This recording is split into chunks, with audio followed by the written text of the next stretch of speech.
We're replacing. Call this meeting of the common council to order. Roll call, please. Alderman Solomon. Here. Mackey. Here. Teeter. Here. Tully. Here. Fire. Here. Niles. Here. Holmberger. Here. Schrader. Here. Thank you. At this time, we'll entertain public participation.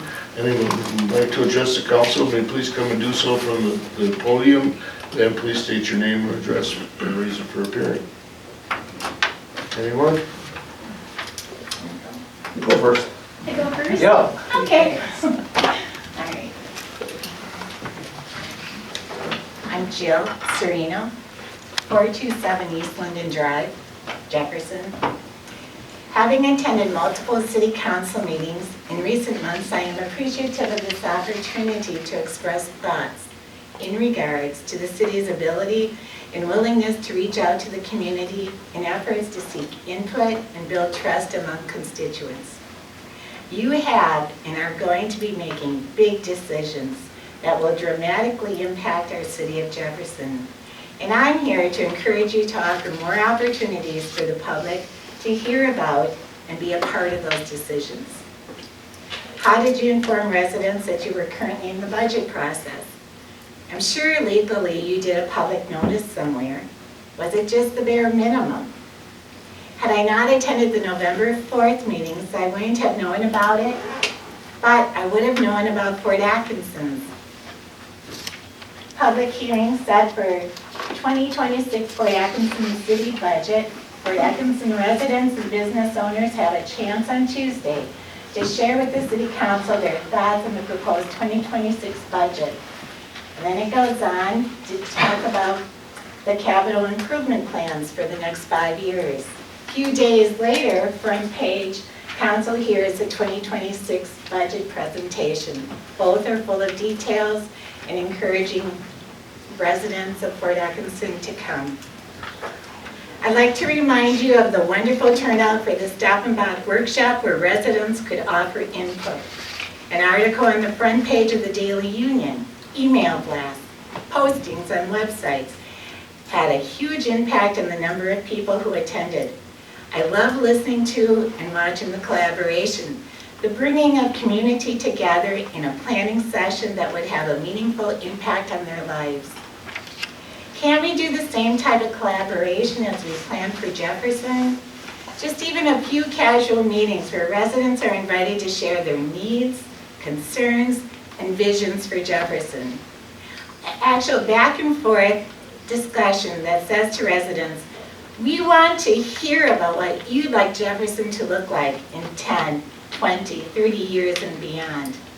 That discussion would be valuable and guide you as you make these important decisions. Jefferson is at a crossroads. It is sought after by developers and industry. Decisions you make are going to powerfully impact the residents of Jefferson. Many decisions you make cannot be undone. Informing and engaging residents has never been more important.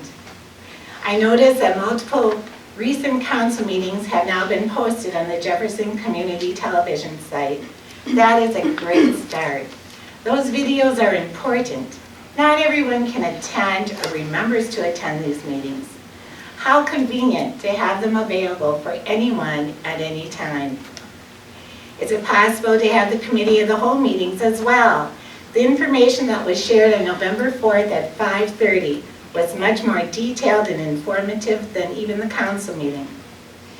I understand that there was a communication committee formed over a year ago that was supposed to address transparency issues and create ways to reach out to constituents. I would encourage you to activate it. I believe updating your website and keeping it current would be well worth the money and time. Please check out what's possible at the Whitewater City website. The alderperson chat could be more successful if there were more notices and more of you involved and supportive. Each chat maybe could evolve around a current issue. It would give you a chance to explain why certain decisions were or needed to be made. An opportunity to educate the residents who may not be familiar with particular actions, and an opportunity to personally connect with your constituents. showing constituents that you care about their needs, concerns, visions for Jefferson takes time and effort, and you give so much already.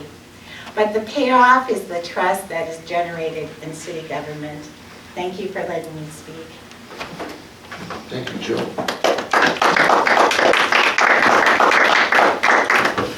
Jefferson. Mike Seleska, 140 South Dewey Avenue. Stop and go lights. With all the recent repairs or whatnots, we've had those stop and go lights and being flashing and not used for several weeks at a time. I've noticed, at least the one up here, traffic seems to flow better. Do we need stop and go lights in Jefferson? We had the bypass go through decades ago, and the traffic has been cut way down coming through town. Are they still a necessity? I don't know. Sewer plant, I don't know little bits and pieces about it. We hire these people to develop Jefferson for us. I guess one of my questions is why, I'm assuming that the sewer plant was built before the city garage. Stop me if I'm wrong. Why would we build the city garage next to the sewer plant, preventing it from being expanded upon? And we want to take out Tensfeld Park. With all the recent discussions with the Stop and Bot Park and everybody knowing how much like a bathroom costs, just to replace that bathroom out there, and the pavilion part of it, I would assume would be over $1 million. Seems how a bathroom is just $600,000. Have we looked at purchasing maybe some of that land next to the VFW there? Instead of destroying a perfectly good park, getting rid of our infrastructure, just add on to it. You're destroying taxpayer properties, not destroying, but using them. You're taking away from our infrastructure at the same time you're rebuilding it. It's like two negatives. I don't know if that makes sense. It makes sense in my brain. Thank you. Thank you. Anyone else?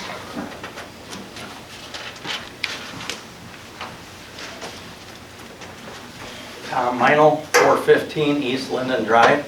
I just wanted to get up here just because by accident I was in a Conwalk here a few weeks ago and noticed how they were able to communicate to the public, kind of backing up what Jill said here of how do we get the message out. It may not be the paper anymore.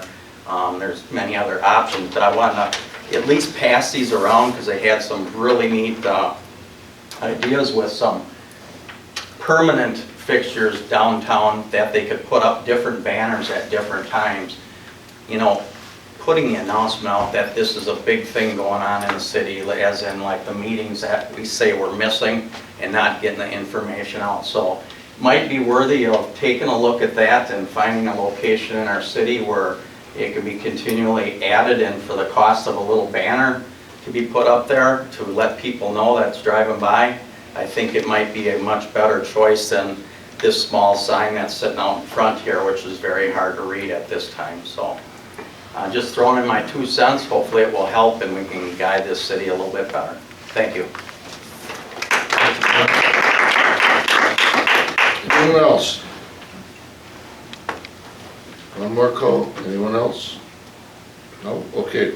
Then we'll move on to a presentation on the fiscal year 2026 budget, and we'll welcome Finance Director Tanya Stewart. You gonna read the public hearing first, or? I'm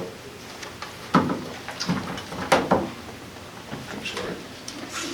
I'm just going by the, as it was. That's fine. So you're going to do that after we return to the public hearing? Let's be on the right shoulder. Yeah, that's what I thought.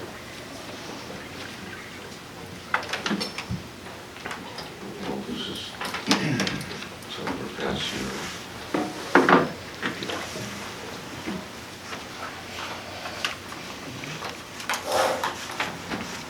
All right, good evening. We'll be presenting on our 2026 proposed budget this evening. We'll start out with our very first slide, which talks a little bit about our process. So the budget process actually begins way back in July for department heads. They bring their numbers together. They're given some worksheets Those worksheets are deliberated upon, discussed internally. A lot of times there's subcommittees such as like the Parks Committee or other governing committees which kind of put together their thoughts and wishes for the coming year. Once those are done, they get completed and sent to the city administrator who does a review. And then we do some notifications of a all-day budget finance meeting, which is usually held the beginning of October to the mid of October. Same time frame every year. And that is also open to the public. And then we have our budget public hearing, which is this evening. So this is the very final step of something that actually starts way back in July. Our first slide here talks about how our 2025 budget is performing. So we're projecting about $8 million, $8.2 million, and our expenditures at about 7.8. And this is no accident. We have some very frugal department heads who only spend when they need to.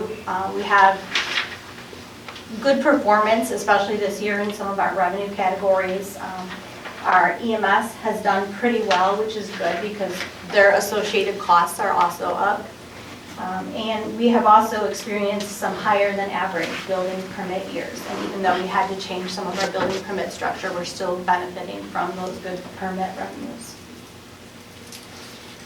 Our unrestricted fund balance coming into this year was $2.5 million. And so obviously if things perform as well as they're looking at to right now, we'll be adding to that by year end. The next is our proposed tax levy. So all of these levies together make up the total levy for the city of Jefferson. So our total levy is $5.3 million. This represents almost the entire amount that the city is allowed to take. So as you all know, we have levy limits that are put in place by the state of Wisconsin. They're a hard and fast number that we cannot go over or we lose all of our state funding and any opportunity to get additional state funding for any projects, equipment, or anything of the like. So it's crucial that we are able to stay under this amount. It is a factor that they put in there. It is the net new construction. And if you have any TIF closures or anything like that, they'll add that back in. This year we had a good year. We were able to add $78,000 in new money into our budget. Doesn't sound like a lot, but when this number is usually $8,000, $14,000, $78,000 is a lot. It's kind of a windfall. A lot of that had to do with our net new construction number just being so very high. We had a lot of construction in the city, which really benefits all of the property owners. You can see here that the general fund levy, which represents pretty much almost all of the wages, all of the equipment, all of the maintenance, and all the supplies for the city departments is actually going down by $33,000. We have then in turn increased that transfer to the capital fund by $100,000. As you may recall, a couple of years ago for operations, we pulled about $200,000 to the general fund to fund daily operations. And now we're building that number back up because, as you know, everything's costing more. So we need to kind of keep putting more money back into there just to kind of stay where we were at. Unfortunately, it doesn't allow us to do too much more, but we can at least keep pace with what is planned. As you also are aware, we do a kind of lengthy workshop during the year as well on our capital plan. About 7-8 years ago, the city did kind of an exhaustive thing where we basically cleared out all of our plans that we had for the coming 5 years and said, okay, we need to relook at all of our needs. And then we had a series of meetings where we discussed what the community was looking for, what the departments needed, and what we could reasonably fund. A plan was put together, and then we keep updating that on a 5-year segment. For the most part, the future years stay the same, but sometimes we do have to do some shifting around because we have a piece of equipment that goes down prior to when we were planning to replace it. So there is some switcheroos that are done every year, but we do try to stick to that 5-year plan, which is always available for anybody if they'd like to do that. The library did go up slightly this year, and the referendum funds are the $500,000 that was approved by the voters. We do have to add some funds into that fund again in 2026 as we did in 2025 because the cost of the EMS fire, which we knew would be more than what we asked the taxpayers for, is kind of coming through now. So we've got about an extra 100,000 that is coming from the general fund in a form of a transfer to fund those wages and fringes and our firefighters in there. Overall, we go from our 25 adopted levy to our 26 adopted levy, and that's about a 1.5% increase. This next slide, we show every year, and kind of the anomaly this year is that we have such a huge drop in our levy amount. As most everybody knows, we switched to a 5-year contract with our assessment agency, which provided for 3 years of maintenance and 2 years of actual update of our values. Last year was a maintenance, this year was an update. You also know that many people were kind of shocked at how much their property went up, and they did go up a lot. Residential went up about 22%, commercial went up about 19%, overall about 21%. And that's reflected in that reduction of the tax rate. When values go up, the mill rate goes down. You have more money to tax upon, therefore you don't need as much per $1,000 of value. So the important takeaway from here is that we'll be at 5.928. Last year we were at 7.034. Got any questions on here? I guess I would add one more thing. Last year we were about at 90% of fair market value, and this year we're actually at 105%. So we took a 15% jump in that assessed valuation, which is the difference between the equalized value that the state puts on all the properties in the community versus the assessed value that our assessors come up with. Let's move ahead to the next. This is just really an internal worksheet that I use that I think is helpful in somewhat explaining kind of what happens with the money that comes in or the levies that are requested by the individual taxing jurisdictions. So all of the levies that you see on here for the county, for the city, for the school, and for the tech district are the actual levies. What we don't know at this point is what any of our credits are going to be. So we do not know what our school credit is going to be. We do not know what our first dollar is. We do not know what our lottery credit is. So the kind of salmon shaded box that has a line going to it, that is not the actual, that's just based on last year's. So we took all the same factors and put all the new factors with it. It comes down to $1.59. I think it's going to at least be $1.80, but I can't promise you that. And then I have no idea on the lottery credit, and last year's lottery credit was $261.53 and first dollar was $81.23. And first dollar goes to everybody, lottery credit goes to primary residents. So we'll see how that shakes out. Overall, it's looking like a almost 14% reduction in the overall net tax rate. So theoretically, if your property went up 14%, you should stay right at zero. Your tax bill should be fairly flat, provided credits come in steady from the prior year. So it's still a big guess, so if you try to figure your taxes off of that, you're not probably going to get close enough to something that you could actually budget for. We always tell people to kind of rely on last year's number and just add a little bit. We never know what different taxing jurisdictions are going to do. As you can see on the bottom, we have anywhere from a 16% reduction or a 11% reduction to 18%. So there's a pretty wide range right there.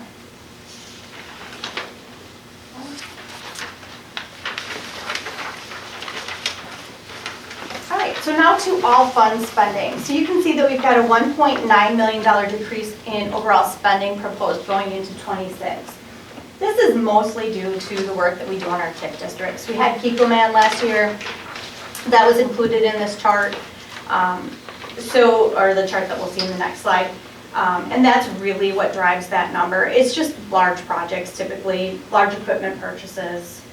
But this one is really due to TIP 11, which is the Kikoman. This is just kind of a pictorial representation of all the years going forward, and you see the peaks and valleys, and these are once again tied to large equipment purchases, large projects, and a lot of times it has to deal with the things that we're doing in our TIP districts. We can do some pretty great things with the TIP increment that's generated, and that's kind of reflected in the amount of projects that we can do for the city.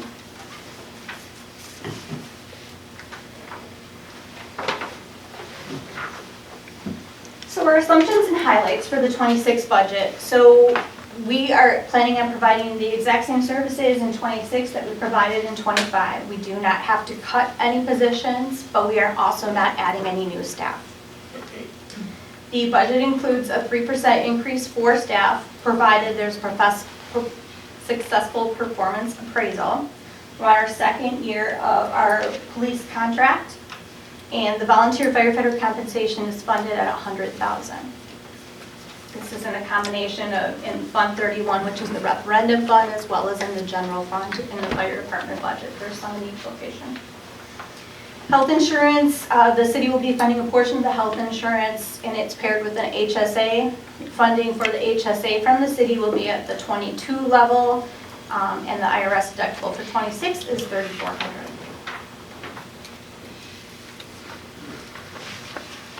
This is just a kind of a review of the positions that we have in the city. Like I said, we're not hiring anybody new this year. We did have one kind of internal change. We had a position that was shared between engineering and park and rec.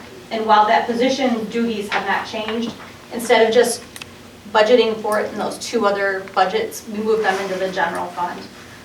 It's already overseen by the city hall office, so it just makes sense to transfer them in. So the engineering and the park and rec budget went down, and then the general administration wages went up for that position.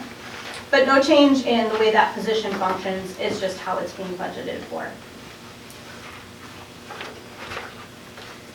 All right, for 26, a little more of our assumptions and our highlights for this coming year.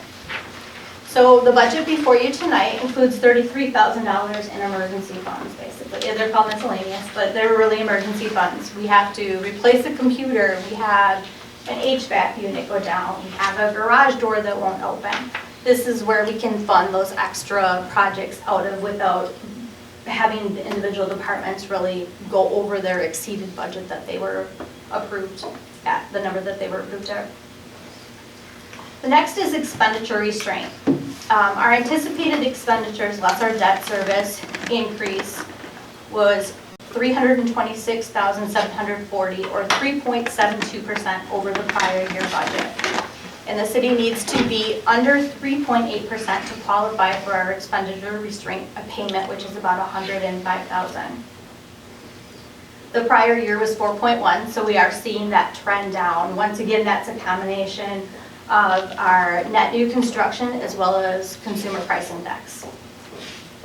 Not all municipalities qualify for that, but it is fairly easy money if you're already holding back on spending money anyways foolishly.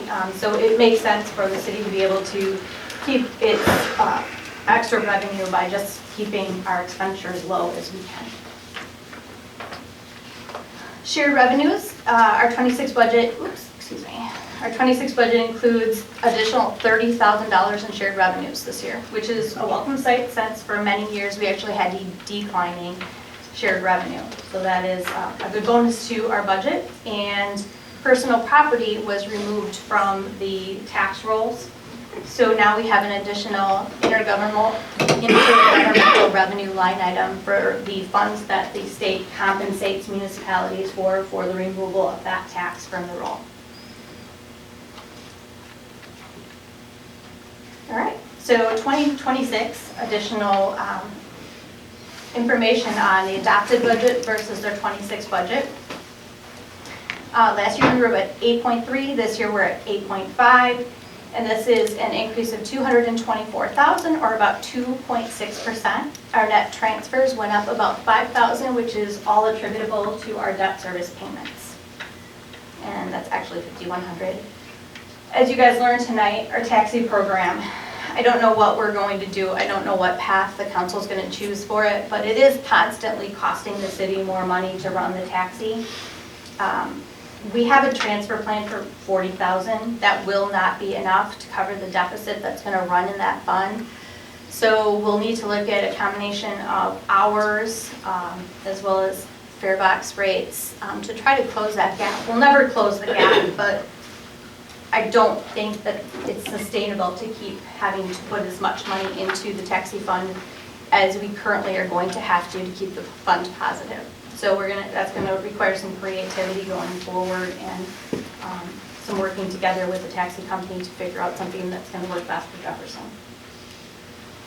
And as I spoke about earlier, the referendum fund, we are putting an additional $100,000 in next year in '26, and we did the same in '25. This is to cover wages and fringes for EMS and fire personnel. And we also do pay for a portion of the fire department volunteer wages out of there. So public charges and services, user fee impacts. We don't have any planned increases in water and electric at this time. Storm sewer, our ERUs have remained the same for many, many, many years. We're a little over $7. This really has to be addressed. That will take part in a study. It's nothing we can just randomly say, hey, we're gonna raise it from $7 to $10. There has to be a study. It has to make sense. You have to have an end goal and some plans as to how those funds will be used in order to actually look at any potential increase. So as that goes forward, that will be at public meetings throughout 2026 as this is discussed. Sanitary sewer, we've got the tiered rates still. We've had this ongoing rate study with the sewer utilities, so that is still underway. Refuse and recycling will go to $18.90, and that is strictly because of a contract that we approved a few years ago with Johns. And there are no other new charges planned. Capital improvement project and replacement spending, as I discussed earlier, the city has a very comprehensive 5-year plan that is for all departments. It talks about all the equipment and large projects we anticipate spending our money on, as well as potential funding sources if we don't have cash for them. So this year we have about slightly over $1 million planned. We have equipment replacement, we have funding for some park improvement, street and sidewalk reconstruction, gear replacement for our fire and police, and we have some trucks for our police, wastewater, public works, and some cars as well. So the main funding source is the levy of the $616,000 that we discussed also earlier, part of the larger $5.3 million that we're allowed to levy. The debt issuance is being planned for '26 at $450,000. So that also is another discussion that the council will be undertaking in 2026 if you want to go ahead and with these projects that we need to issue some debt for. Once again, multiple council meetings, multiple public notices for those as well. The library fund is going to be spending $20,000 into their capital projects and equipments for the next year. Sanitary sewer, $202,000, stormwater, $83,000, water utility, $452,000, and park development, $20,000.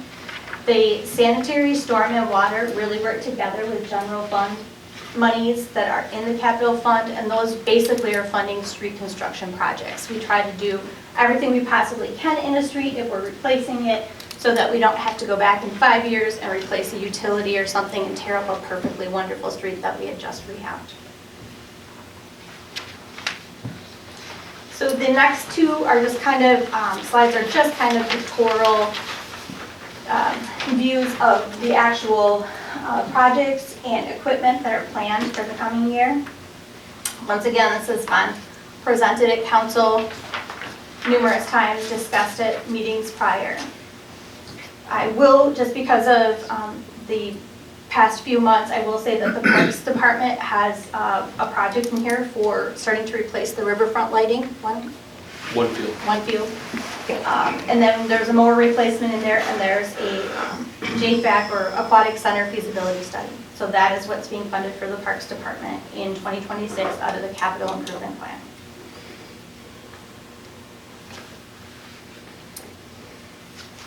So the city of Jefferson has what's called the statutory debt limit, and it is 5% of our equalized value. The city of Jefferson takes it a step further. We have our own investment policy that says we're not going to go above 3%. It keeps the community vital. It keeps our rating from Moody's when we do choose to go out in the market for bond rating at a good level. They like to see that. And it just, I think, is a sign of a healthy community when our people are looking to invest in the city of Jefferson when we're out in the market. So 5% equates to $46.9 million. The city's total general obligation debt at the end of '25 is slightly over 19 million, or 2.05 of its equalized valuation. Last year, we were pretty close to that 3% because we had issued $9 million alone for Kikkoman.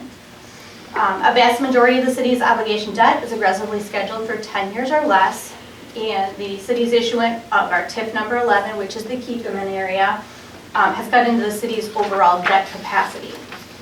I do want to point out, because I have seen some comments and some social media posts, that TIF districts fund their own debt. So we have, of our remaining approximately $9 million debt that is not related to Kikkoman, probably about half of that is in other TIF districts as well. These debt payments are made from those districts from the increment that is generated on the development that has occurred in those districts. It does not come out of city tax dollars on the annual year. It's money that's within the district. Another important part that I'd like to point out specifically with Kikkoman is that their developer's agreement with the city was very clear in saying that if we don't develop the property fast enough and we don't get the valuation to cover the principal and interest payments on the debt that the city needed to issue for the infrastructure, we're going to cover that difference. We do believe that is the case this year. There is going to be a portion of that Kikkoman is going to have to fund to the city for the debt payments. This will not come out of the city tax dollar. This will not come out of your pockets. Just another pictorial representation for those who are a little more visual. This shows that, we're about a little better than a quarter of the pie if we had the 5%, but we have the 3%, so that pie is a little bit smaller, which we'll see on the next slide. So this is the GO debt capacity trend. So on this one, you can see that the black is the 5%, that's the state allowed debt capacity. The green is the city allowed debt capacity of 3%. And the red line represents the actual debt that the city has. And this is behind a year. This was presented with our audit, and I kind of steal it every year because it's a pretty good graph. It kind of shows you exactly where we could be, where we're at, and where ideally we want to be no higher than. Okay. Our next graph is an analysis of our general fund balance. So another item that when you go out in the market to issue debt for a municipality that they look at is a healthy fund balance, a healthy trend that you aren't taking from your fund balance every year to fund your operations, which unfortunately a lot of municipalities have to do now.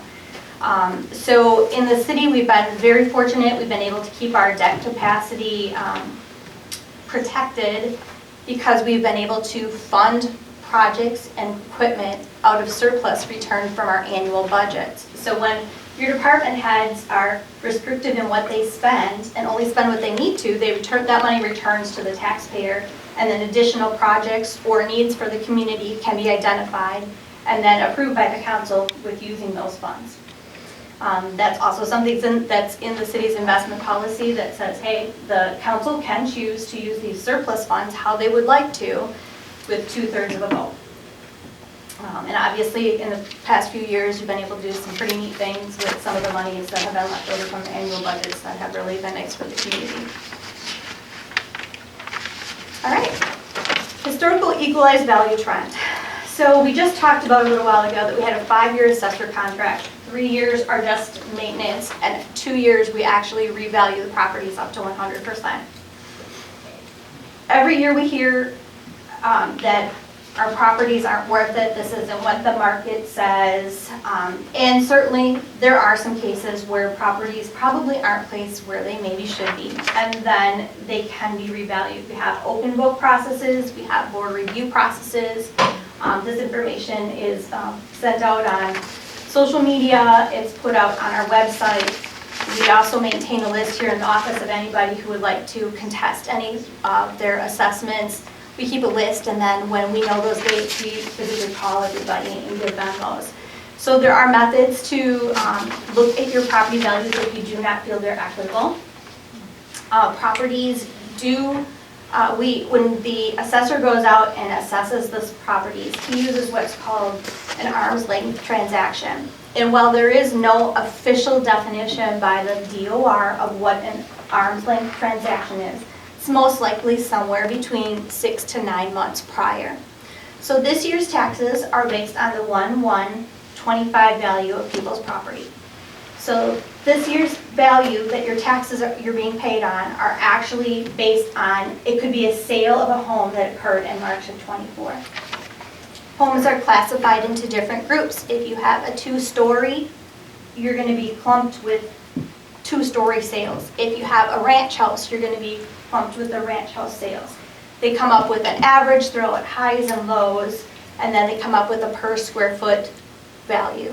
That value is applied to homes across the city of the same type. So all of the 2 stories are treated the same. All of the 1 stories are treated the same. It's a way that they can create equity. And just because we've got a nice crowd here tonight, I'd like to say that if you do not feel your property is assessed properly, there are ways to come to open book, because a lot of people say, why should I even bother? They're not going to do anything. The truth is they will listen to you. If you have things, you bring information into them, they will certainly consider it. So I always tell people, if you have a recent market appraisal, which sometimes realtors will just do those for free, you can use what you have your property insured for, or if you have your property on the market, or you've had a recent sale that's not reflected. Those are all really great things. You bring that in black and white, the assessors are going to look at that, they're going to verify it, and if it makes sense, they're going to make those changes, because they don't want any property sitting at the wrong values either. So that's just kind of my piece. We say it a lot in our office when people call, because tax time people come in and they're like, my taxes are too high. And that's fine. You can't object to your taxes, but you can object to your value. So if your value is not correct, let's get it correct. So if you think that you want to be on our call list for the next year, give our office a call, send us an email, and we'll add you to that list to make sure you know those dates and times. Back to the slide. I just wanted to say that every year I look up the Wisconsin Realtor Association about this time to kind of take a look and see what property values are doing in the state as well as in our geographic area. So statewide, we're on track for beating 24's sales, which was more than 23 sales, which I was a little surprised about because you kind of hear about the market slowing down, homes not selling as fast. But the home sales, as far as the number of them that are occurring, are still going up.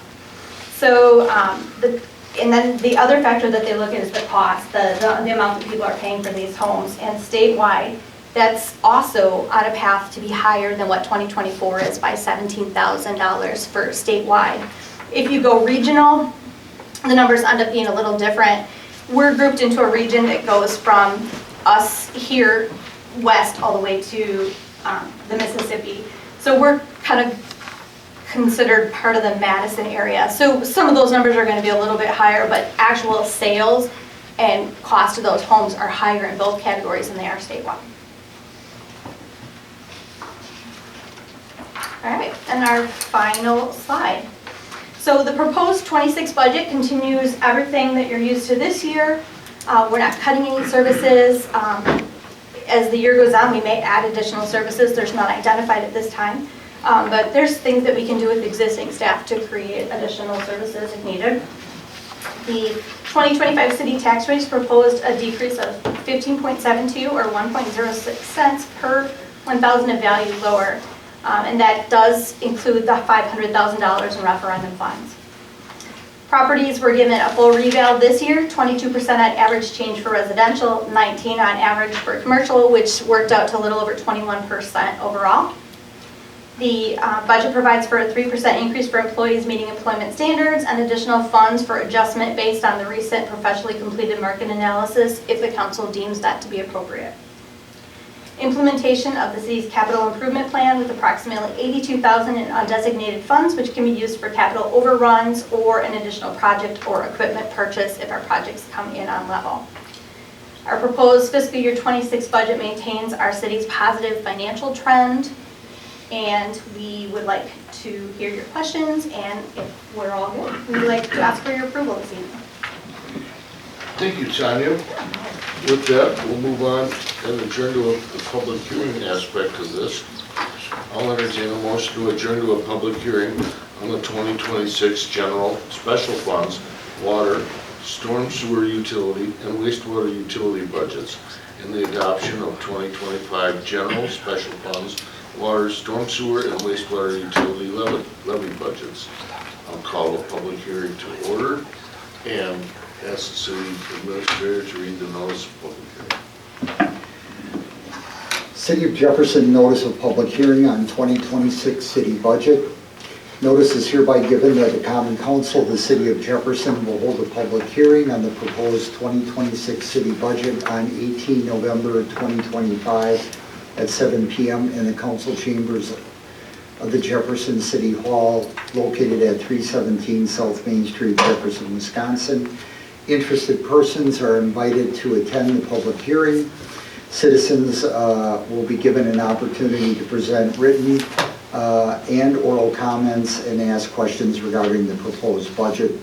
The proposed budget in detail is available for inspection at the City Administration Office from 8 a.m. to 4:30 p.m. Monday through Thursday, and 8 a.m. to 3 p.m. on Friday, or is available online at the city website. The public hearing notice included a summary of the proposed 2026 budget as published in the Jefferson Daily Union. Thank you, Tim. Well, Tanya did a great job of the comprehensive explanation of this. So let's move on to any persons wishing to be heard. Please come, state your name and address and reason for appearing at the podium. Anyone would like to address the budget? Plus 140 South Dewey Avenue. This has so much to do with the budget, had to do with the shortfall in the taxi fund that Tanya was talking about, $40,000, I believe. Is there any way that property, what I see from the taxis getting used is a lot of, is it elderly people? More so? I don't know, I could be wrong, but those are the ones that I see. It's benefit to help out our seniors. Would there be any way, since we have a police staff on duty 24/7, that they could be utilized as a crossover to help with shuttling people around? That's not legal? No, it's against the law? Absolutely not. It's against the law? Use the squad cars as taxi? Well, not as a taxi, but you're shuttling people around town to help move people? I'm not saying it's a taxi service, but, Well, sure sounds like it. well, I guess maybe it is, I don't know. You know what I'm saying? I don't know how to explain it. We have to have a taxi service for lower income people, right? That's a thing that the city and everybody in Jefferson, that we set money aside to help pay for. Well, it's bad policy to begin with, and secondly, I don't think our insurance companies that do insurance would want us to use our squad cars for transporting people back and forth, not unlike taxis. Okay. I can't believe the chief would want to do that. Well, it's not always about wanting to do stuff. He's with us. Sometimes it's about fiscal responsibility. It's an idea, throwing it out there. Not saying it's right or wrong. Just popped into my head when she said that. Thank you. Anyone else? Anyone else? Okay. With that, we'll close the public hearing on part of this and move on to resolution number 63, a resolution to adopt the 2026 general special funds, public library, refuse recycling, capital project and equipment, storm sewer utility, and wastewater utility budgets. Alderman Markey, please. Thank you, Mr. Mayor. Be it resolved by the Common Council of the City of Jefferson that the 2026 general fund budget attached hereto and the 2026 budgets for special funds, public library, recycling, refuse, capital projects, and equipment, storm sewer utility, and wastewater treatment utility are hereby adopted, and be it further resolved that any budgetary figures stipulated in the municipal code shall be amended to reflect changes authorized in the municipal budget. I would so move. It's been moved, is there a second? Second. Second by Alderman Schrader. Any discussion? Any questions or comments from the council? Yeah, one thing that wasn't covered, and I think is good for people to know, is our bond rating and how it relates to similar communities our size and how that affects our cost of borrowing money. Jim? Yeah. Sure. Well, I generally say, one thing that is really important to me fiscally is the city's bond rating, and the city has double A rated debt, which is very unusual for a community our size. Typically, you'd find that Jefferson as a single A rated community. We're a little better than that, we're double A rated. In large part for some of the things that Tanya talked about. Our debt burden was really, really low. We did issue bonds to put in the food and beverage campus, but even so, the city has quite a bit of debt capacity. It has a really good fund balance. That's the city's savings account, which we largely use to fund our operations in between revenue collections. Most of you know, we collect taxes twice a year. We get most of our state aids about twice a year, most of it at the end of the year. And in between, you better have some money because you're paying lots of people and you're paying lots of bills. And so you need a sizable fund balance just to cash flow the organization. But the city's really good, and then the city has a relatively impressive equalized value trend. So when the big rating companies like Moody's Investment Service, typically who we use, but there's some other ones, when they look at assigning a bond rating, that's really a reflection of the community's financial strength. It's also someone like an investor looking to buy bonds or paper that the city issues. They're going to rely on that as security, and the better the bond rating, the better the interest rate that you're going to issue debt at. So it's important in that regard. So I think in regard to the ability to issue cheaper debt, you know, it's really like your personal credit rating, quite frankly, that you all have. The city has one too, and ours is really in the form of a bond rating. And I think, well, I'm an old guy. Tanya's been here a long time. I've been through 19 of these, and I think our bond rating has taken 4 jumps. We used to be a single A rated community, and now we're in that double A category, but over that time, and we've worked hard, a lot of people on the finance committee, city council has too, to put the city in a relatively good financial position. And just one last comment, Jim, I hope I answered why it's important. Typically, Tanya talked about it with this budget. This is getting harder and harder to do. We're in a high inflationary period that pushes up the cost of providing services. In this case, currently in 25 into 2026. Just like you at home, it costs you more, it costs the city more. And the city doesn't have the ability to just levy new dollars. It has these pretty strict property tax levy limits. And so we have to find other ways. We've been pretty good at finding those ways, I would guess. But as Tanya mentioned, this is a constant service budget. We're going to maintain our current service levels into 2026. Really, we hope not causing any undue fiscal impact on property owners.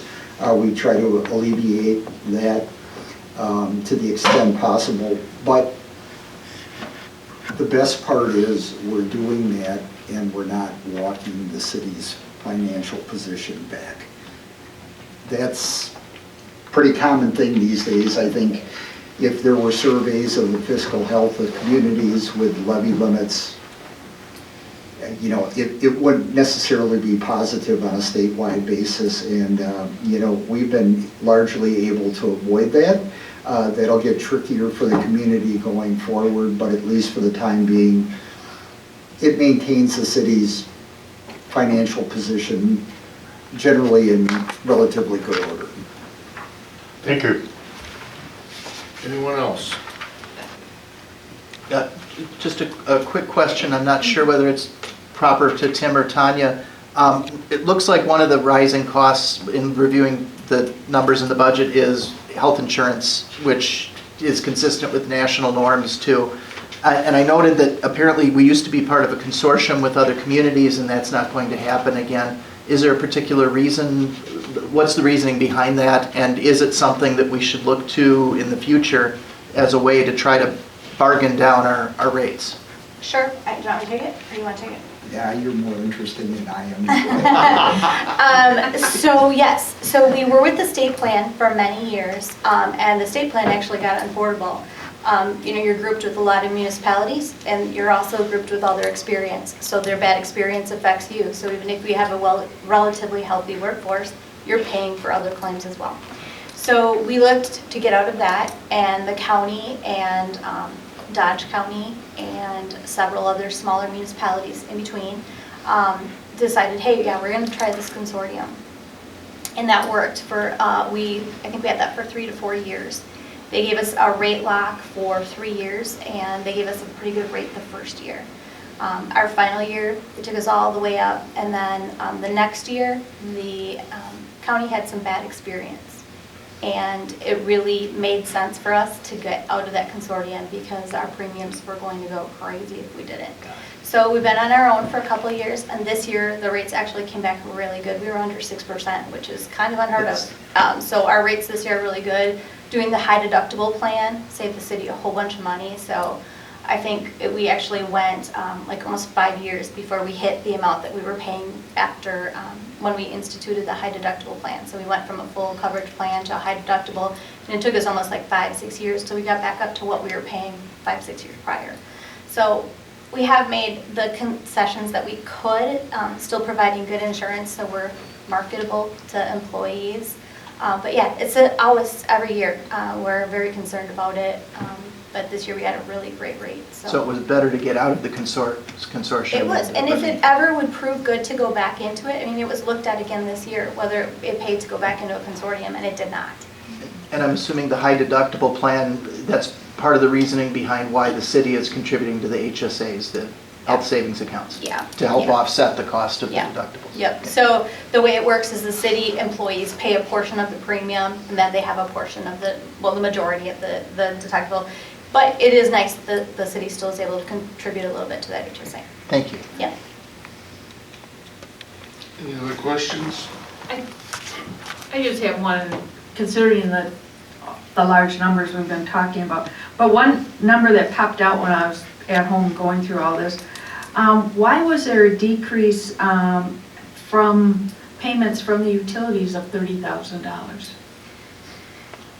So for those that don't know, the city gets a pilot from the utilities. So the electric utility, the water utility, they pay the city an equivalent to what they would pay if they were taxed for the value of the properties that they own within the municipality. In 2025, there was a miscalculation at the electric utility.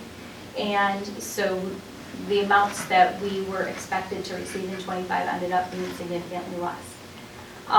So this year, we took it a little more conservative route. Feel pretty rock solid on what we know is going to come in from water because we kind of control that number.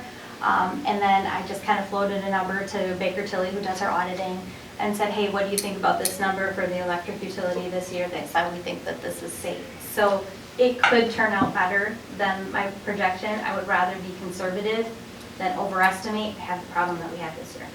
Okay. Thank you. Any other questions?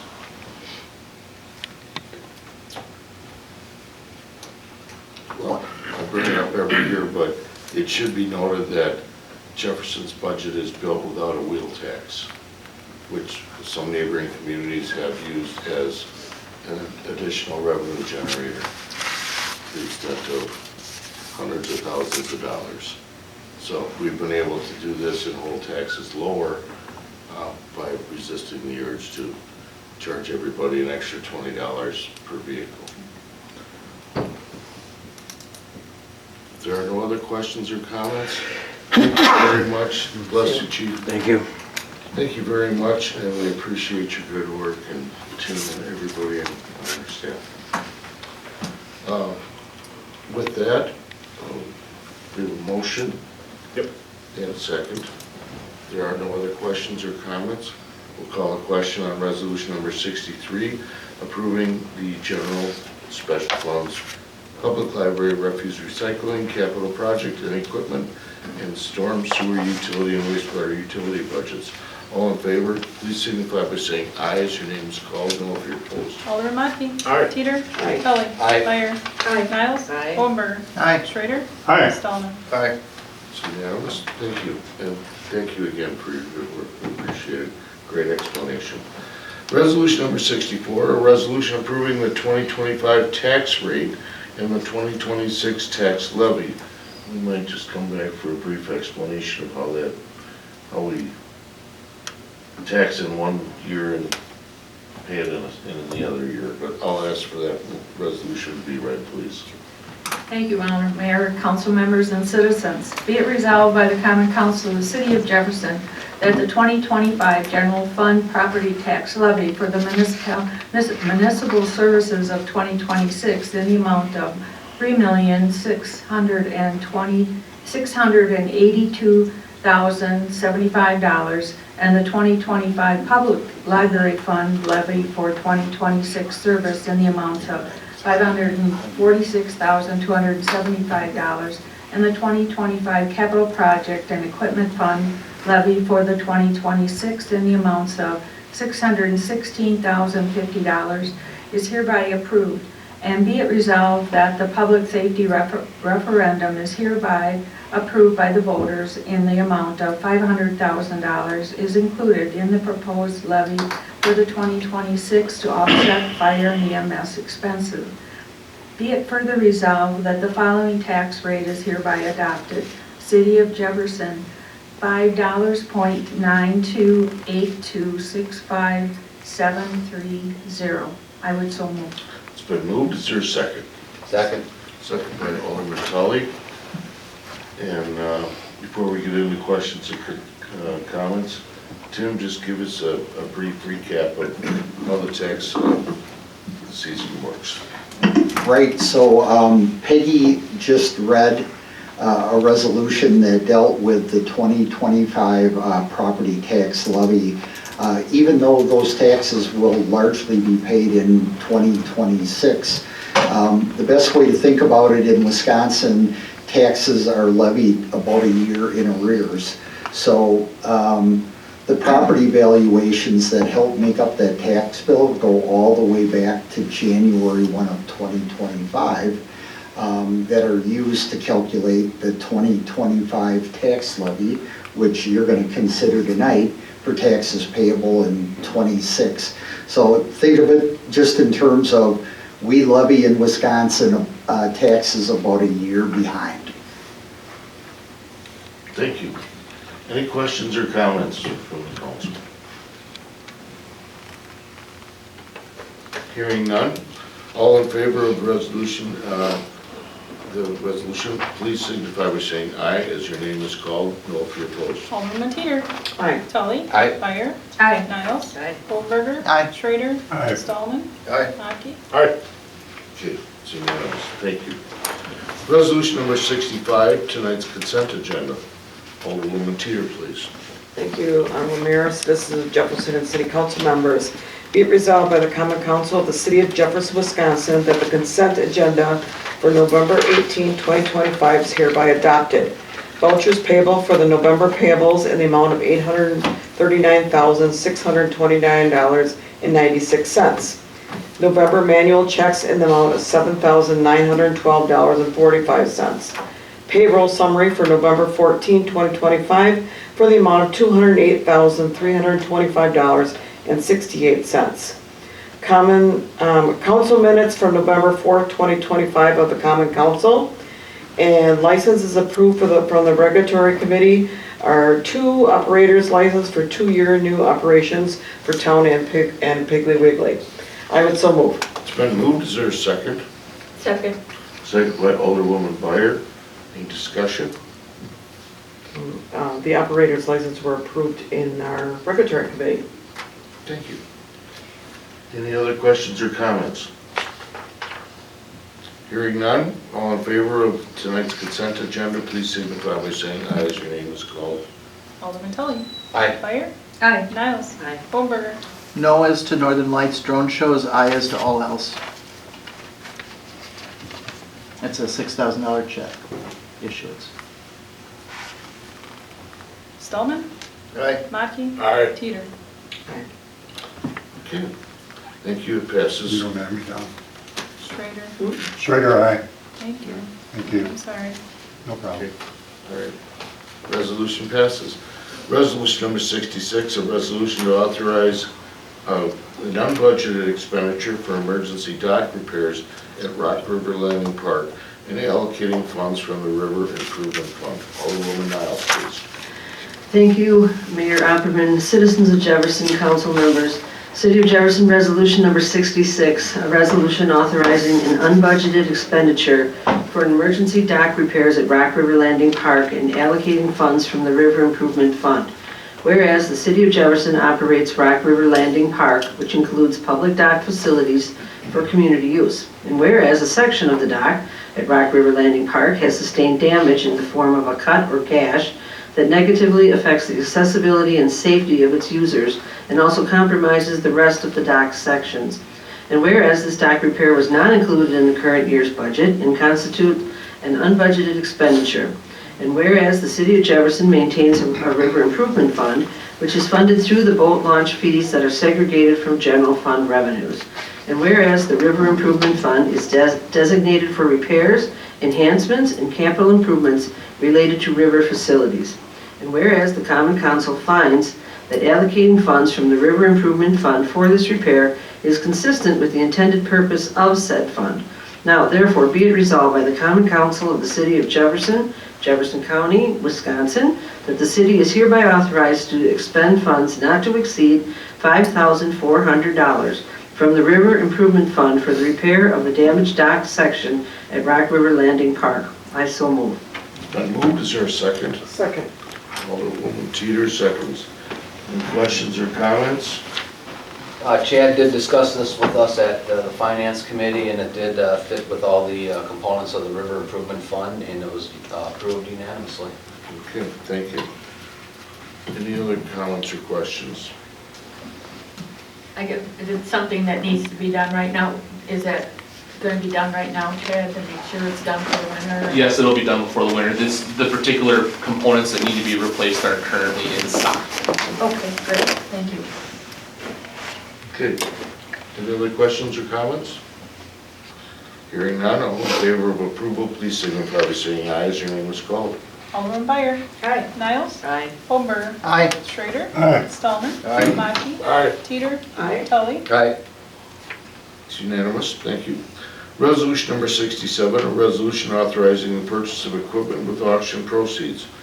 Alderman Oberdenberger, please. Thank you, Mr. Mayor, members of the Common Council, citizens of Jefferson. Whereas the City of Jefferson sold surplus property at auction with Wisconsin Surplus Online Auction and would like to use the proceeds from the auction to purchase items that are needed and in accordance with the purchasing policy of the City of Jefferson requires council approval. And whereas the Finance Committee has reviewed the purchases and concurs with the recommendation of the Director of Public Works to purchase a snowblower for loading trucks from Skid SKID Pro Attachments for $12,502.60, a machinery trailer from the Corral Trailer for $7,690, and a driver for the line painter from Sherwin Industries, Inc. for $8,400, and recommends the same to the Common Council. And now therefore be it resolved by the Common Council of the City of Jefferson, Wisconsin, that it herein authorizes the purchase of the snow blower, machinery trailer, and driver for line painter, and be it further resolved by the Common Council of the City of Jefferson and that the city administrator is herein authorized and directed to execute any contract or document associated with the above action on behalf of the City of Jefferson following its review by the city attorney. I so move. Been moved, is there a second? Second. Second by Alderman Monke. Any discussion? Again, Todd went over this with us at the Finance Committee, and we agreed with him that this was an excellent use of the auction proceeds to purchase this equipment. Okay, any questions of either Toby or Todd?